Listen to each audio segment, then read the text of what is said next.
Good afternoon, everyone. Thank you for joining us.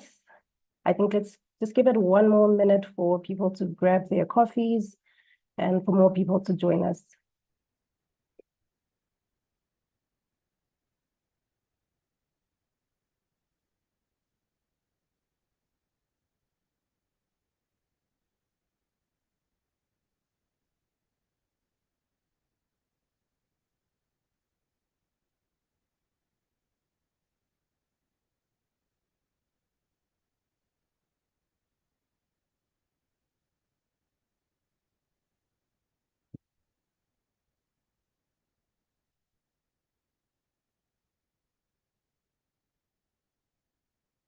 Okay. Good afternoon, everyone, and welcome to this event hosted by the Global Initiative Against Transnational Organized Crime, specifically the North Africa and Sahel Observatory. Today's event will detail how events over the last 22 months in Sudan and Chad have impacted human smuggling, refugee flows, and the movement of other key commodities within the region. The main dynamic driving events in the two countries is, of course, the outbreak of the conflict in Sudan in April 2023. The ways in which this has shaped the smuggling situation will be the key focus of today's event. This is the third event hosted by the North Africa and Sahel Observatory over the last 3 months, which have looked at how human smuggling and trafficking ecosystems in various countries in the region shifted in 2023. If you haven't been following and are interested, you can find videos of the previous events, which covered Mali and Morocco, and Libya and Niger, respectively, up on our website. And I'll drop a link in the chat, or you can scan the QR code on the background, in my background. That page also has reports on which this event and the other events in the series were based on. So before I turn over to Matt and Alice to introduce themselves, just to make a note that as we go through this event, if you have any questions for the speakers, any comments, please write them in the chat and we will read them out loud towards the end of the event. But do feel free to engage as we go forward. So without further delay, I'm going to turn over to Matt and Alice and ask them to introduce themselves, starting with you, Matt.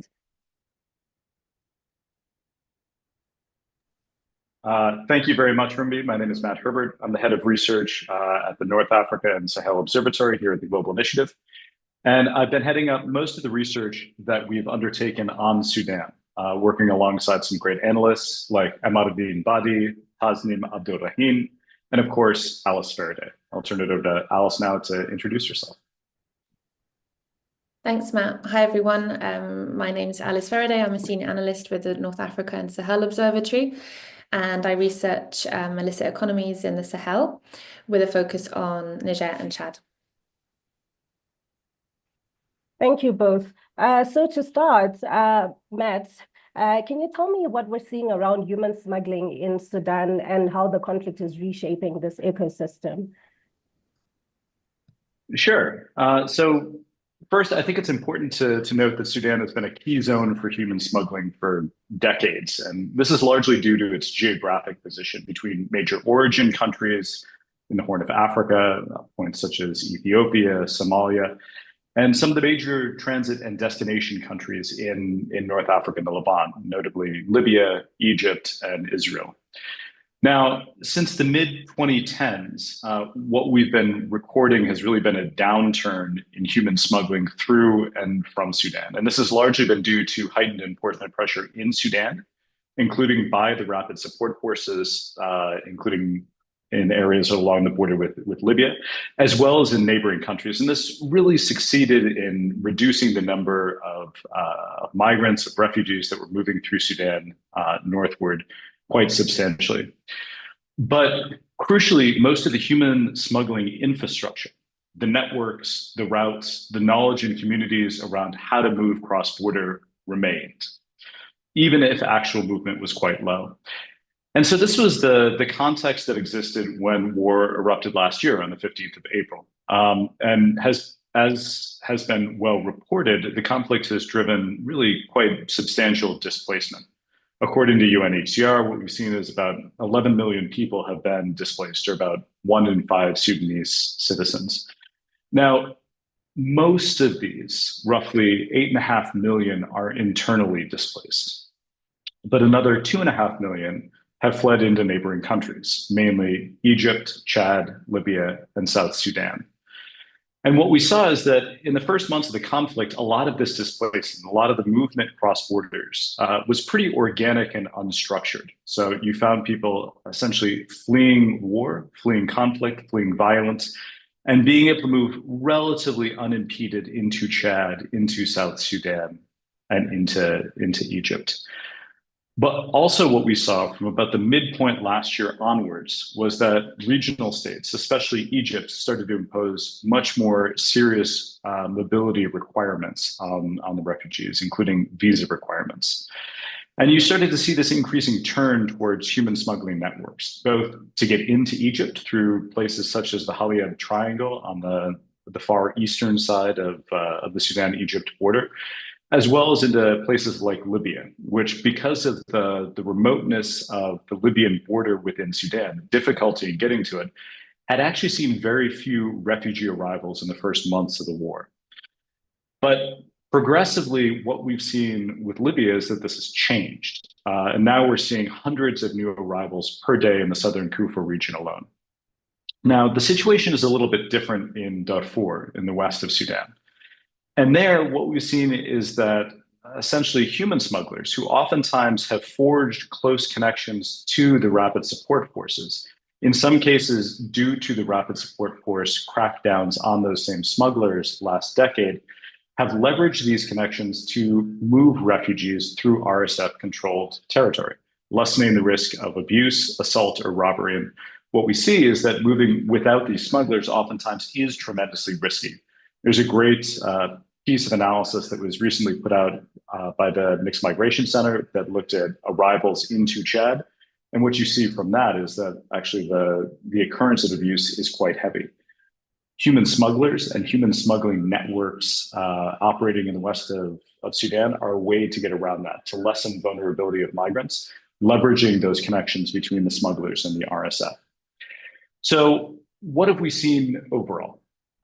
Overall, what I'd say is that the conflict has really acted to reinvigorate human smuggling networks and drive a substantial expansion in their operations and in their scope. And a final important thing, the human smuggling ecosystem in Sudan used to be pretty cohesive. It used to be unitary. So you'd have individuals move out from southern Sudan up towards Khartoum. And then for Khartoum, they'd either branch off through the west, through Darfur into Chad, or they'd go north, either into Libya or Egypt.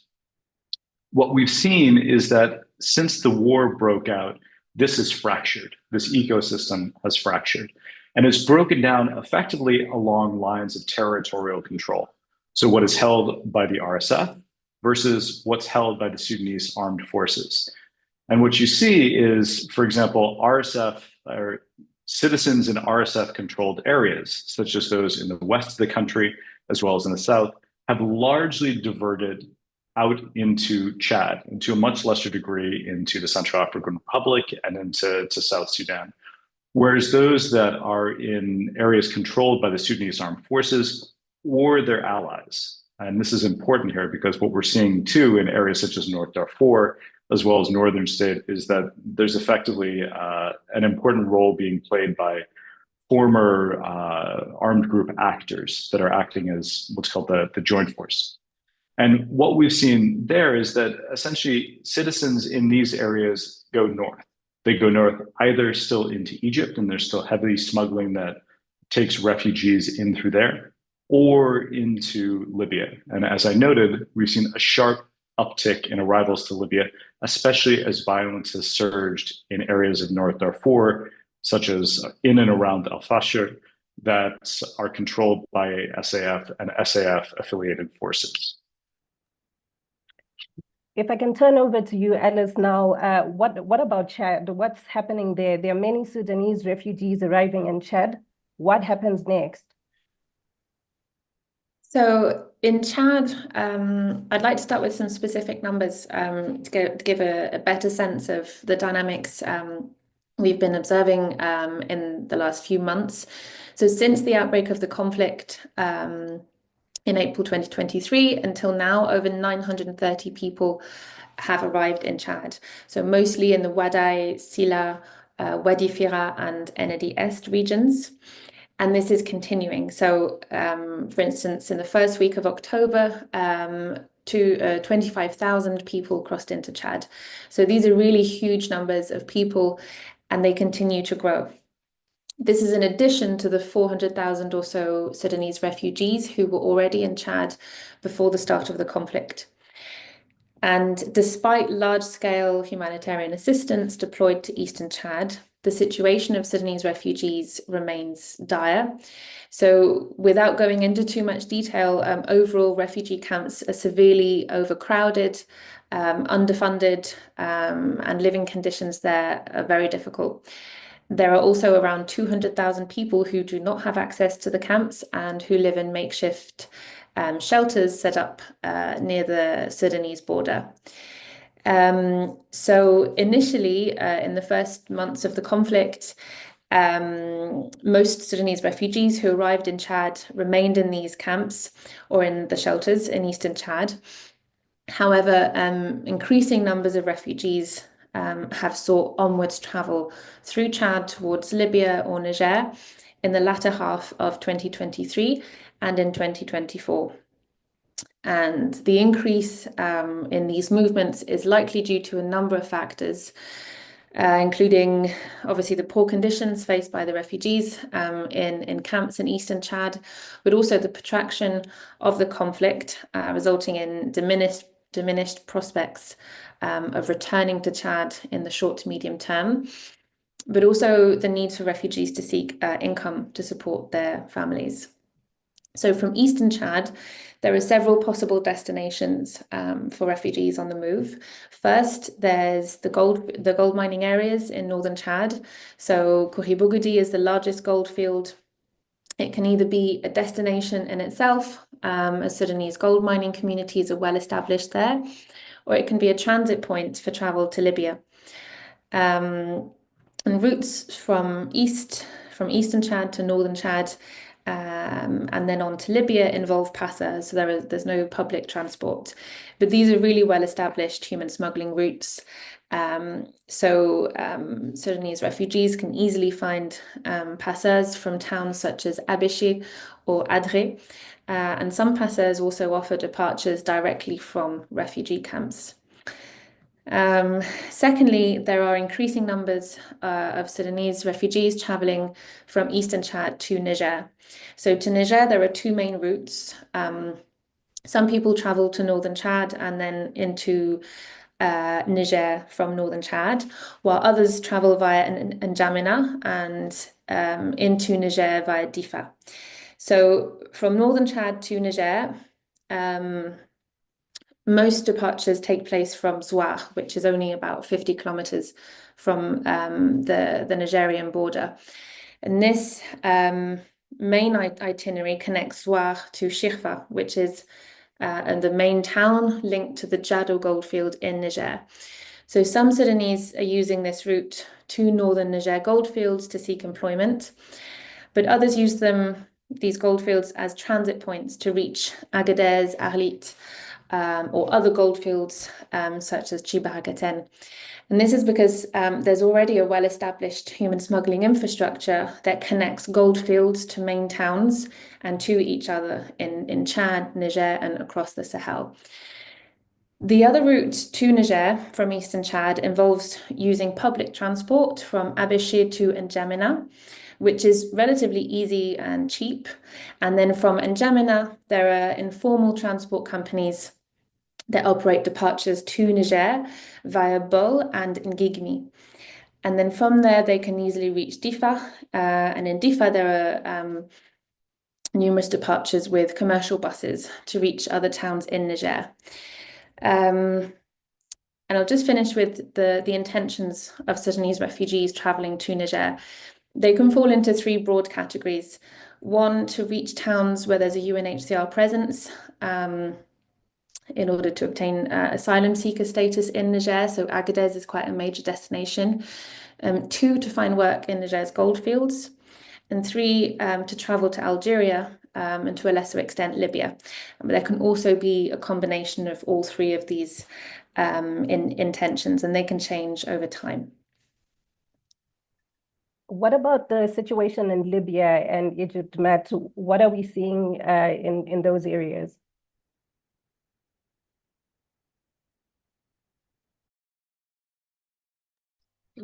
So what we're seeing is similar to what Alice describes for Chad, and that's an escalating number of arrivals with a growing willingness of a small but still fairly sizable number of refugees to move beyond their point of first arrival.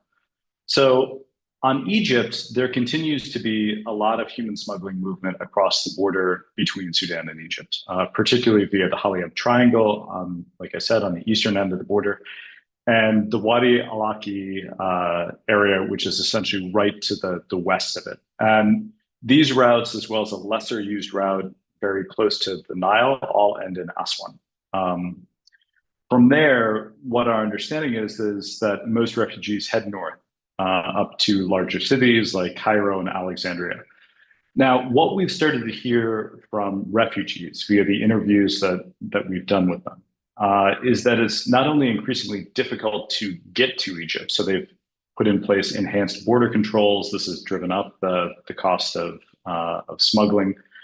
But it's also increasingly expensive and difficult for most of these refugees to remain in Egypt.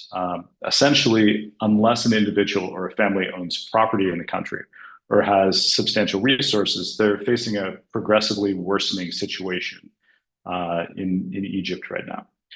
So in a growing number of cases, what we've seen is that young Sudanese males in particular are traveling from Egypt to Libya for work. And this is either funded by their families or, interestingly, by broader community networks. So it seems that some community networks for Sudanese in Egypt are essentially pooling money to send young men into Libya to work. But it's important to note that conditions in Libya are also increasingly difficult. So in addition to refugees coming in from Egypt, you're also seeing Sudanese arrivals coming in from Chad, as Alice noted, as well as Niger. And as I noted at the very beginning, what we're seeing is really a substantial number of arrivals directly from Sudan via the southern city of Kufra, the Ain Kazid border post, in particular, right on the border between Sudan and Libya. And as I said at the very beginning, in 2023, movement on this route was pretty limited. And actually what we heard from some smugglers was that their business had actually gone down due to the war, largely because of the interruption in the number of individuals from Ethiopia, from Somalia, from Eritrea, that used to travel on those routes that no longer could reach north of Khartoum and get up to the Libyan border. Now, this has shifted dramatically in 2024. Since the beginning of the year, we've been tracking a progressive climb in the number of arrivals to Kufra. And what we understand currently, and it fluctuates, it's a matter of debate. It's important to note that there's uncertainty about the total number of arrivals because some refugees don't go into Kufra town itself, but rather continue to go north. But our best estimates now are up to 700 arrivals per day in the city.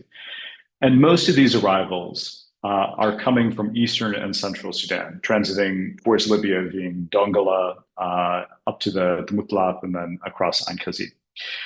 But we've also started to see a growing number of refugees arriving from North Darfur. And we think this is linked to the uptick in violence and food security in that region, especially as the fighting for the city of Al-Fashir has continued.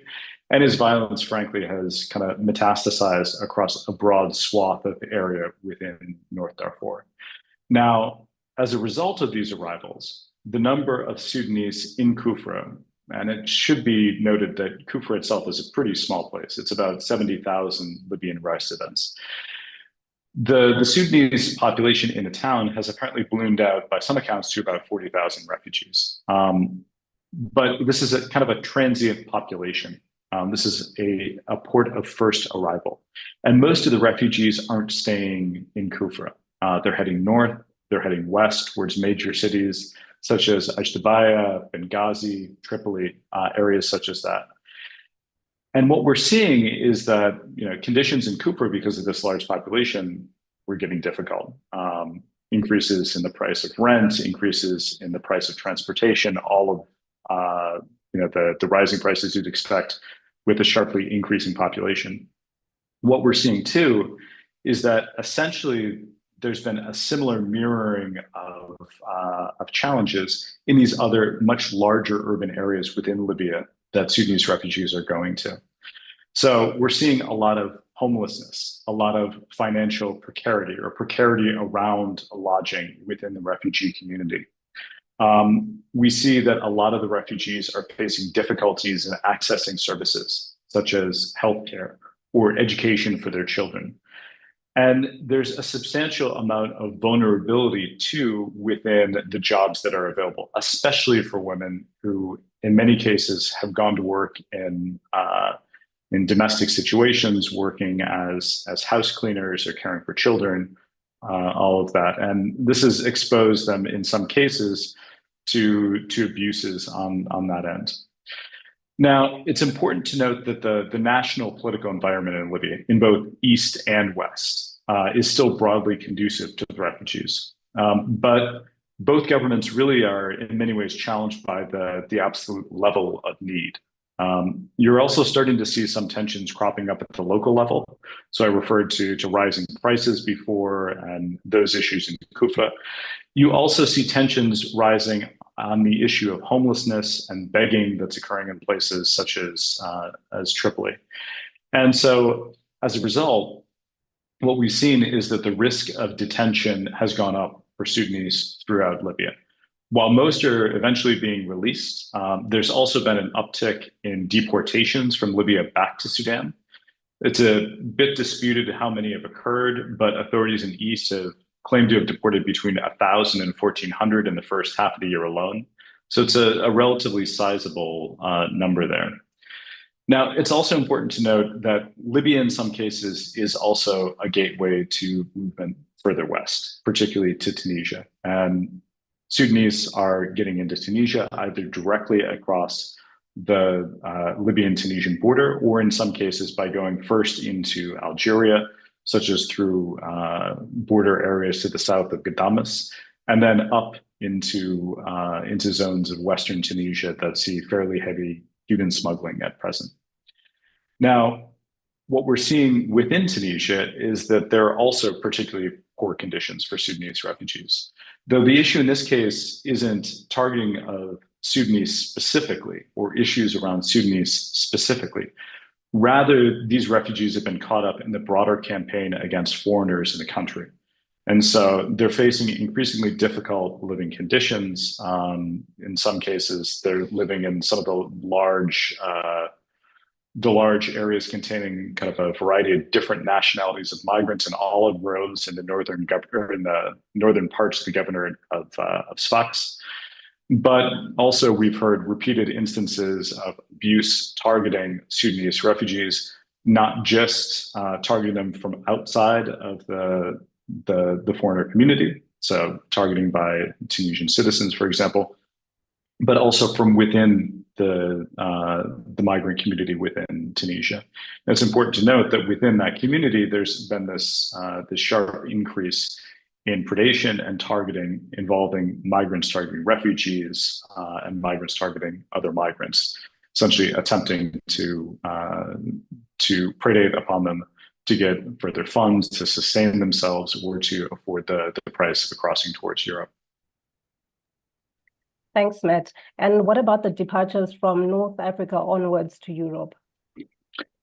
Yeah, so compared to the overall level of displacement, there have been very few departures from North Africa to Europe over the last 2 years.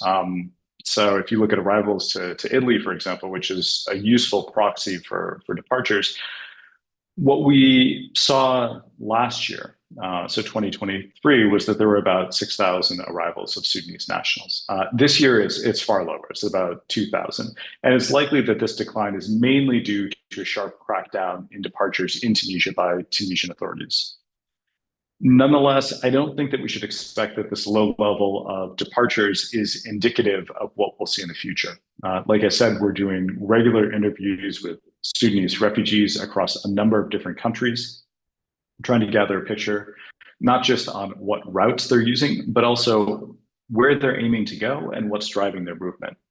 And what we've heard in a lot of places like Libya and Tunisia is that those countries are not their final destination, that they're saving up funds for a smuggling trip and they hope to get to Europe.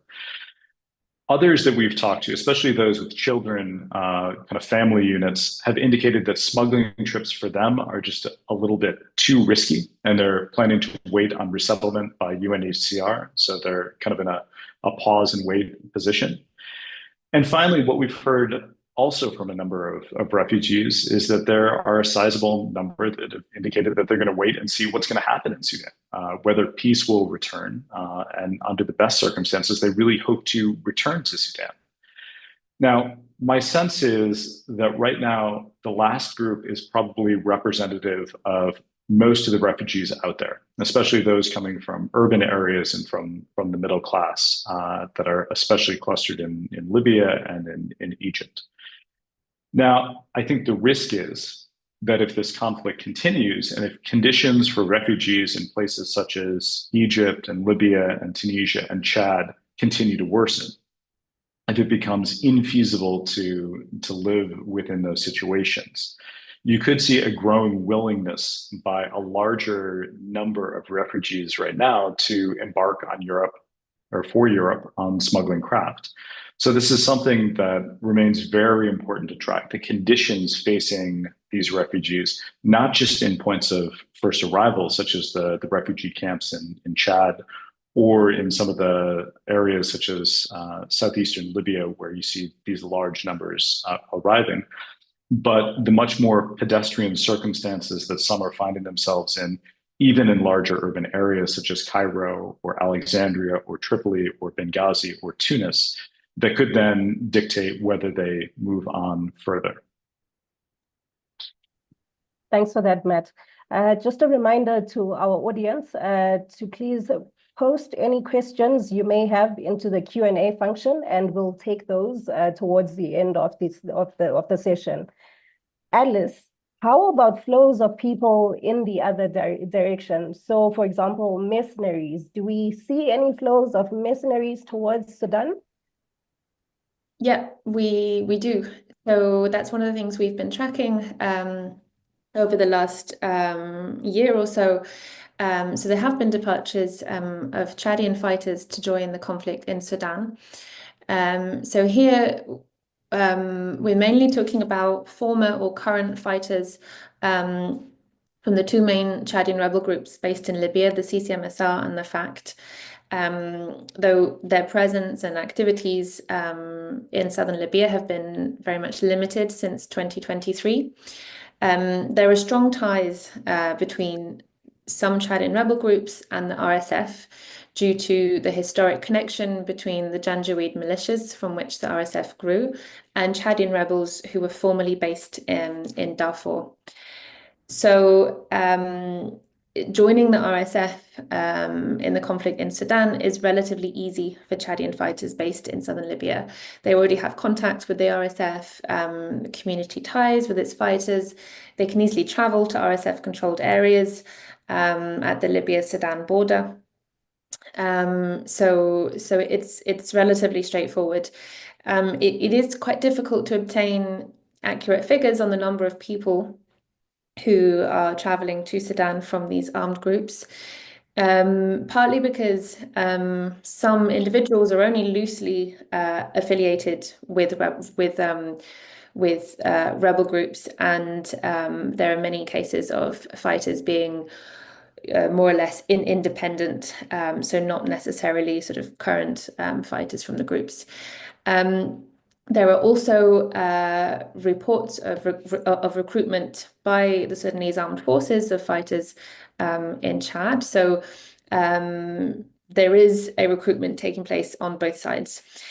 There are also some reports that recruitment is also taking place much further afield in gold mines across the region, in northern Niger, but also southern Algeria, where there are really significant Sudanese and Chadian communities.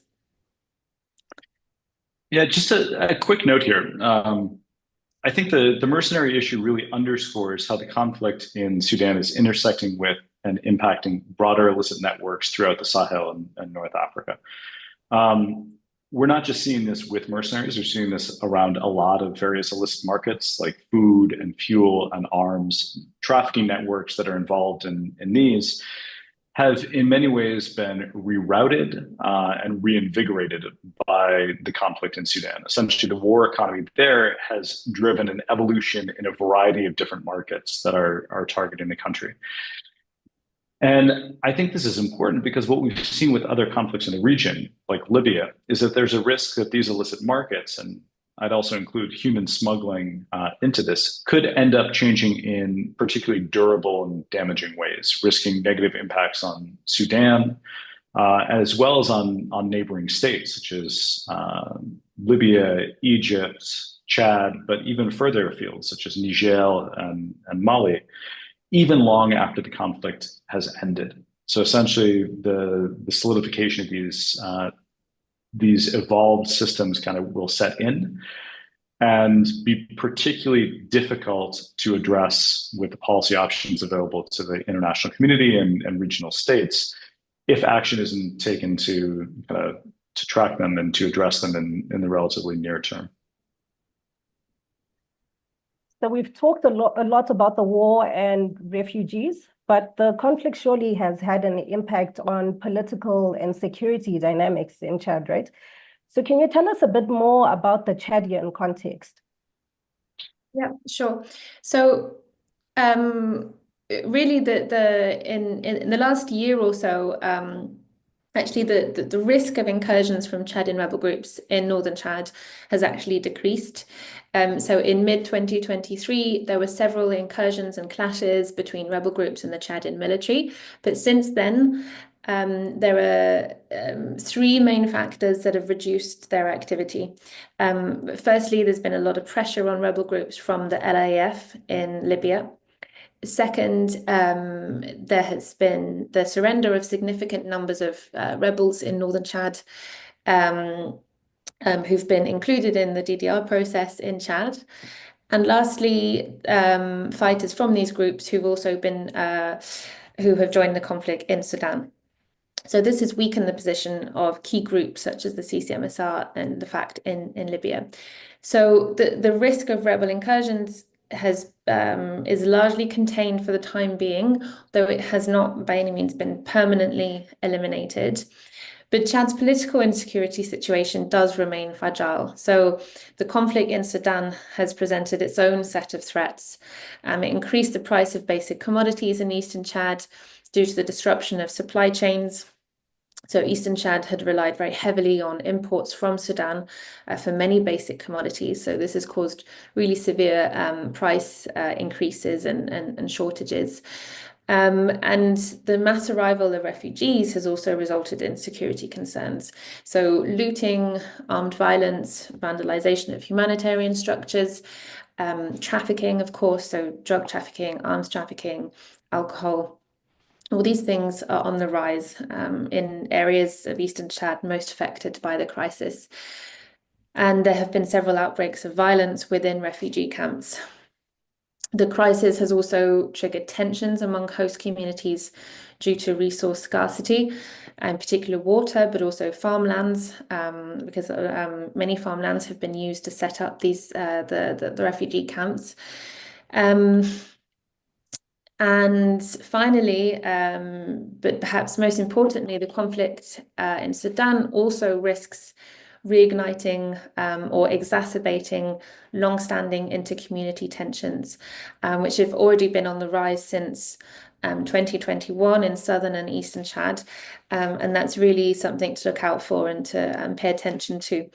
So the implications in Chad are really significant, both in terms of political and security dynamics, and of course, economic dynamics. Thank you both. I want to turn now to some of the questions from the audience, just so we engage the audience as well. And thank you so much to everyone that has posted their questions.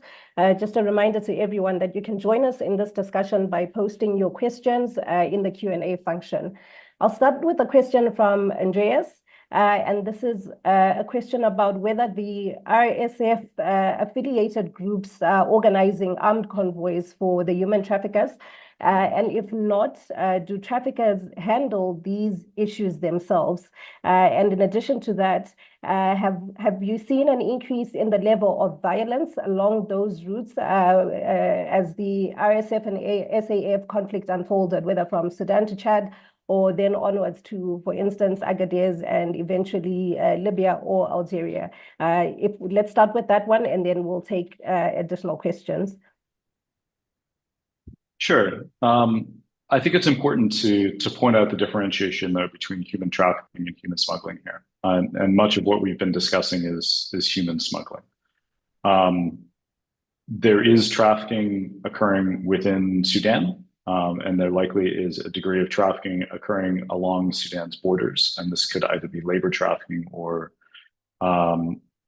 coercive kind of sexual trafficking. But that's not the majority of what we've been talking about today.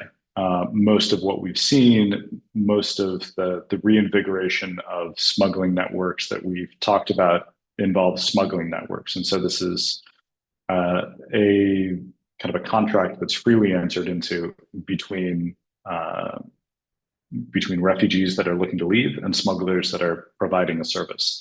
Now, in some cases, those smugglers operate in ways that are dangerous. In some cases, they're abusive in their conduct. Certainly, we've heard reports of that. But this differs quite substantially from the sort of trafficking situation in which the refugee is the commodity. Through force, fraud, or coercion, they fall into that. So on the RSF, are they organizing armed convoys for traffickers? We don't have any specific information on that.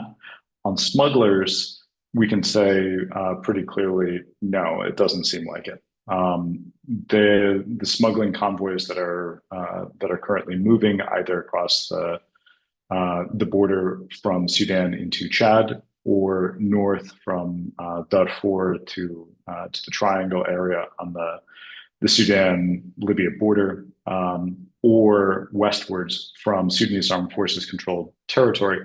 Largely, these are occurring in a very atomized fashion with little clear violence and predation upon them by, say, bandit groups or anything like that. This might be occurring to some degree, but it hasn't been a major current of our discussions with interviewees. None have really flagged it. What we have heard in a variety of different circumstances is that demands by various armed actors, both on the side of the internationally recognized government, as well as on the side of the RSF, those actors have demanded payments to allow refugees through. So, for example, what we've heard is that the journey from Dongola up to the Mutalaf into the Triangle area over to Ain Kazid in Libya, there are repeated checkpoints that are manned by various armed groups that are affiliated with the internationally recognized government that essentially demand payments from refugees that are moving along that route. It's important to note that these are reports from refugees, and so we're still working to triangulate a lot of this information. But nonetheless, it does underscore that there does seem to be a predation dynamic going on. And you see the same thing with the RSF along the movement corridors in Western Sudan. So arrivals into Chad demands that payments be made for safe passage through and whatnot. In terms of a increase in level of violence impacting the routes, the interesting element is that outside of North Darfur, there's actually been a broad stability in terms of control over most of these borders since the conflict began. So, for example, the areas, the western border, the Darfur south of North Darfur, these were taken by the RSF pretty early on, and they've held very rough control over it since. Similarly, along the Egypt-Sudan border, this has been controlled by the Sudanese armed forces, and that hasn't really been in doubt. The one area where control is flipped is really on the Libyan border, and this used to be controlled by the RSF prior to the outbreak of conflict. By about midpoint last year, the RSF lost control of the border to a combination of armed groups such as the Mindanao faction, as well as Sudanese armed forces personnel. And essentially the Mindanao faction, other armed groups, and Sudanese armed forces personnel have basically held the territory ever since. The interesting element is that hasn't really impacted the smuggling ecosystem. Smugglers have been able to forge connections and move through that zone pretty readily regardless. And it's important to note that's not just on human smuggling, that's also on other things. There used to be a very high level fuel smuggling operation that was run through there that benefited the RSF when they controlled the border. That continues and now is to the benefit of the various armed groups affiliated with the government that are operating there. So that's what I'd say on that. I'll turn it over to Alice for discussions on violence affecting refugees in Chad and in northern Niger, where banditry traditionally has been much more of an issue, especially for human smuggling convoys. Yeah, so we actually have had some feedback from interviewees, mainly on the route through northern Chad to northern Niger. Basically, the route that connects northern Chad goldfields to northern Niger goldfields is actually not a route that's typically used by migrants. It's a route that is used obviously by gold miners, but also for a number of trafficking activities, drug trafficking, arms trafficking. And so it's a route that is preyed upon quite regularly by banditry groups. Banditry in general has been on the rise, in particular in northern Niger in the last few years. So these routes connecting northern Chad and northern Niger are very vulnerable to bandit attacks. So there have been some incidents involving attacks by bandit groups on convoys that were transporting Sudanese refugees. And then in Niger, there are the main risks involve routes to Libya, and actually Sudanese people traveling through Niger are more likely traveling to Algeria. There's been less bandit group attacks on human smuggling movements between for instance, Agadez and Algeria. But where there is quite a significant risk, once again, is on routes to goldfields.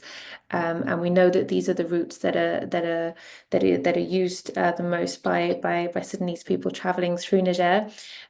So that would be the main risk in terms of violence that is faced by refugees. There are also other risks involving the growing tensions between host communities due to the arrivals both in Chad and in Niger, but obviously that's a different type of risk. Thank you both. We have a second question on to what extent the Sudanese diaspora in Europe and the US is involved in the community networks that you described, Matt, in the smuggling of Sudanese workers from Egypt to Libya. And if there's some involvement, how do these community networks profit from the smuggling economy? So we don't have any specific information right now, nor have we really dug into the issue, I should say, on the degree to which diaspora networks in Europe or North America are helping refugees to escape the conflict situation or the situations they find themselves in initial countries. But I think that the question points towards an important point here, which is the refugees that have left Sudan due to this conflict differ substantially in many ways from the Sudanese refugees that left during the Darfur conflict. Their access to financial resources, either that they have accrued so that they have in bank accounts or in property, essentially income that they can tap, or their connections to family members that are legally living and working in North America, in Europe, and can provide that money is substantially different. And so this does, I think, behoove us to think in a more applied way about why it is that people aren't moving in substantial numbers out of Libya or out of Tunisia or out of Egypt, or in more substantial numbers, I should say. Because the financial resources, in many cases, are there to a degree. And so there's something else going on. And I think that this also points to the potential that this situation could shift quite quickly.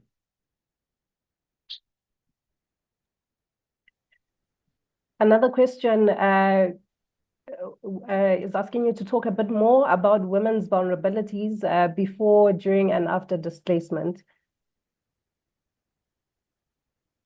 Alice, do you want to touch on that in Chad, and then I can touch on some of the issues that we've seen in Libya? Yeah, so in terms of the vulnerabilities faced by women, so the situation I described in the Sudanese camps in Eastern Chad is actually particularly involves another set of risks for displaced women. There have been reports of gender-based violence in these camps, and also of women being forced or having to resort to sex work due to the very severe conditions that they face in the camps. So that's when they first arrive in Chad. In terms of women who are on the move through Niger and through Chad, really the majority of people who are traveling, so who are leaving the refugee camps and they're traveling to northern Chad and Libya and Niger, I'd say are adult men, but there are increasing numbers of women traveling. So women are not typically traveling to gold fields. That is almost exclusively adult men. These are areas that are exclusively male. So we are seeing increasing numbers of women who are arriving, for instance, in Agadez, women and children. And there, I'd say, so the situation in Agadez, although not as dire as the situation in Eastern Chad, is also very difficult. So there's a humanitarian center there that was built to house Sudanese refugees and asylum seekers. And this center is very much overcrowded. There have been several outbreaks of tensions and even violence in this camp around the situation of the people living there. And I think probably, although we don't have specific data on this, but we do know that many female migrants in general, not just from Sudan, are vulnerable to sex trafficking in Agadez.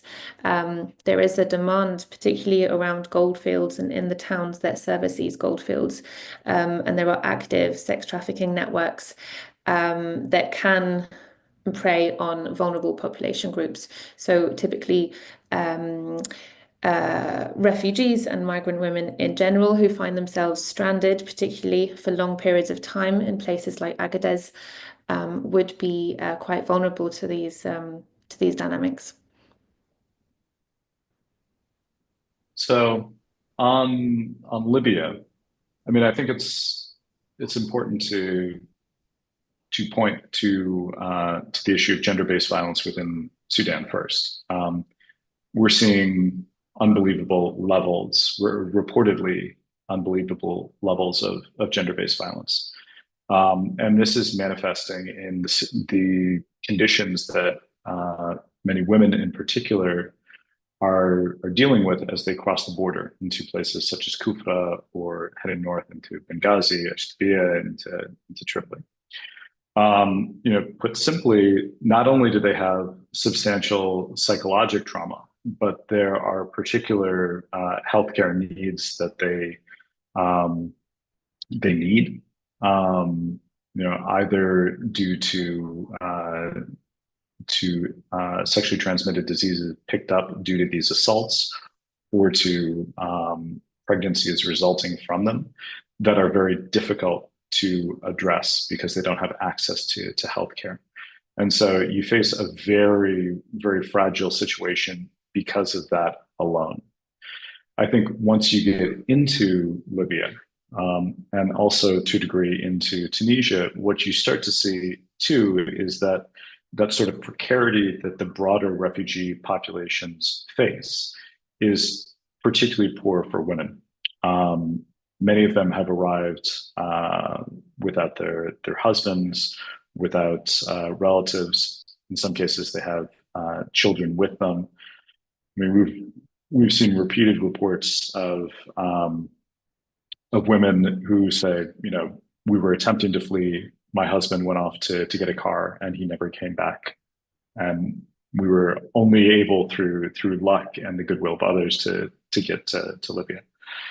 But that precarity manifests itself in a particularly vulnerable situation for these women in Libya. And so there have been a lot of reports of, like I said, homelessness, of begging, in some cases of women accepting to do domestic style work for Libyan households without pay, solely to get access to some shelter. And this places them in a very vulnerable position. Sexual assault has occurred. We've had reports of that.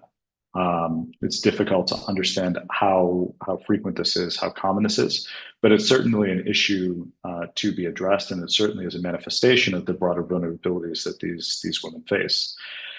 And like I said, in many cases, especially those with children, they're not willing to run the risk of getting on a smuggler boat, which means that they're putting pretty much all of their hope on registering with UNHCR and being resettled elsewhere. And that is a very lengthy process. There are a lot of needs, but this is just a very, very lengthy process to undertake. And so that precarity and that vulnerability that they're facing in Libya and then Tunisia and other places, and Chad, as Alice noted, is unfortunately something that is likely only going to be magnified going forward. And it's going to become particularly protracted, I think, for a lot of people, which poses its own set of challenges. Thanks both. In addition to that, do you have any information on the agricultural situation in remaining non-refugee camp areas in both Chad and Sudan? This hasn't been an issue that we've focused on as much. So we don't really have any good information there. What I will say is that the gaps in agricultural production, as well as the gaps in getting food into the country. As we all know, for those that follow the Sudanese situation, this has driven a substantial and shocking rise in acute food insecurity, and in some cases, declarations of famine. And this too is likely to play into decisions by currently internally displaced people within Sudan about whether to head cross-border or not. The situation within Sudan is worsening in many cases and in many places by the day for Sudanese citizens that are facing very basic gaps in access to food and other key points of sustenance for life. And so departure, be it to Egypt, to Chad, to Libya, is likely only to increase. And even if only 10% of the IDP population leaves, I mean, that's 800,000 people that would be on the move. So it's important to note that these gaps in access to food, these problems in agricultural production that have been well reported in international media, have a substantial impact on the overall human smuggling and refugee displacement issue.